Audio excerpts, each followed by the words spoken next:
Tonight, the row over TfL funding, but are Londoners paying the price? Good evening. For the last 6 weeks, City Hall and the government have been at loggerheads about how to finance Transport for London.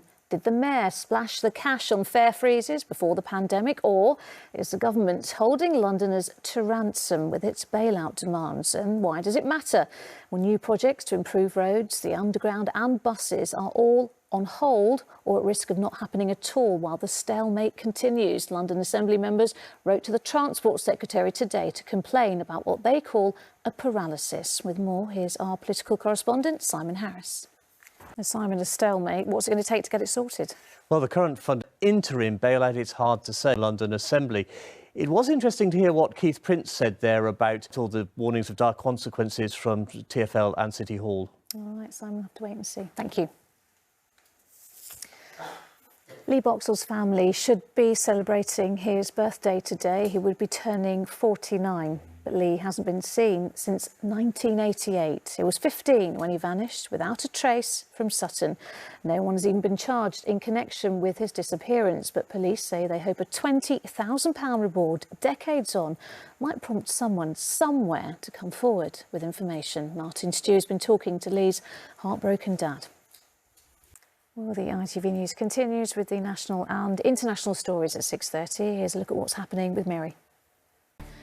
Next from us tonight, a man has been jailed for harassing Lord Alan Sugar. The Apprentice star said he was always looking over his shoulder. In the last few hours, a 70-year-old man has been sentenced. Our senior correspondent Ronke Phillips has been following the case. So tell us what happened.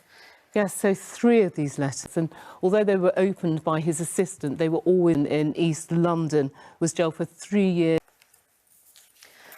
Police are trying to trace a woman from North London who is missing with her 2 children.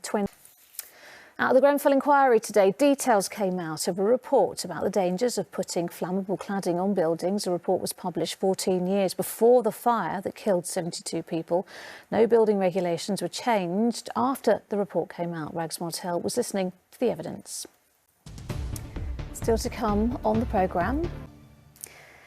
And Southend is shining bright tonight with a new light installation designed to celebrate its upcoming status as a city. The decision to grant Southend city status was made 3 days following the killing of its long-standing MP, Sir David Amess, who had always championed the campaign, or Sam Holt. Now, my guest tonight is a teacher, an award-winning spoken word artist, and now an author. Jaspreet Kaur's book, Brown Like Me, examines the difficulties that South Asian women have faced and still face. Topics from mental health and education to feminism and cultural appropriation. And I'm very pleased to say Covent Garden is returning to its roots this year with the launch of a pop-up urban. Shakespeare's The Merchant of Venice is all about a world where money turns the wheels and prejudice impacts the chances people have in their lives.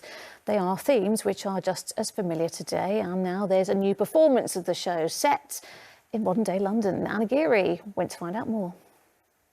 Right, we know it's pretty windy out there. We just saw it in Southend. Is it set to continue? Here's Philippa with the weather. And that is it. I'll be back with the latest after ITV News at 10. Coming up, Mary with the ITV Evening News. But from me and the rest of the London team, bye-bye.